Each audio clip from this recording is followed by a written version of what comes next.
Goodness me, what's happening in South America? The main conclusion I have from Labor losing their bid to host the $2 billion COP31 climate conference in Adelaide is that Australia's dodged a bullet.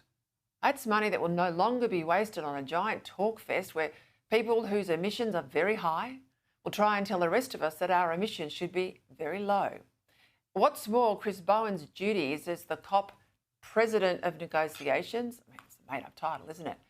Apparently that was the price of the deal to give Turkey the hosting rights, means that Bowen will somehow manage the lead up to the conference, but I think this should result in him standing down as Australia's climate minister.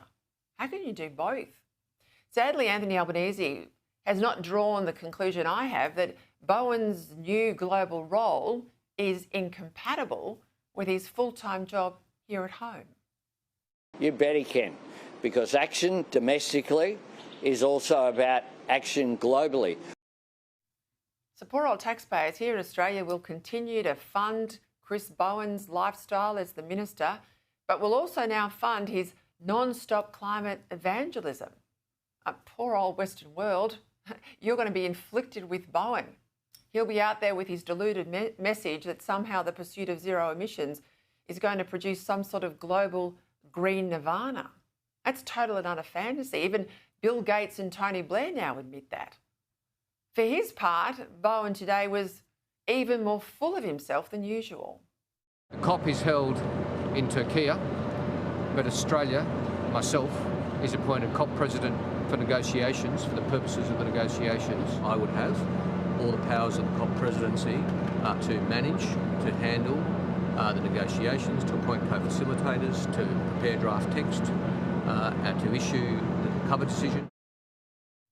But back to the bullet you've dodged and apparently this $2 billion saving from not having this jamboree in Adelaide. I don't think you've saved money, Australia. The Prime Minister today said that our role would mean hosting pre-COP events in the region.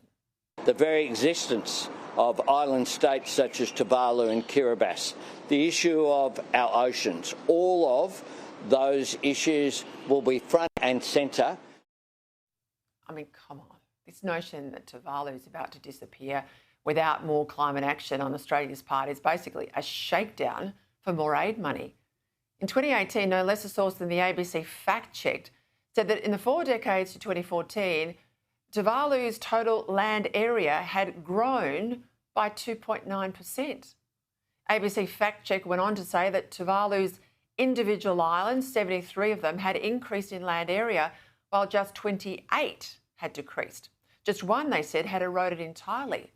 So while change is a fact of life, catastrophic climate change is, to put it mildly, even in the words of the ABC, greatly exaggerated. Now, we can be sure, though, that Chris Bowen's new role means more spending that we can't afford and don't need, and a whole lot more hot air from a bloke who has made it an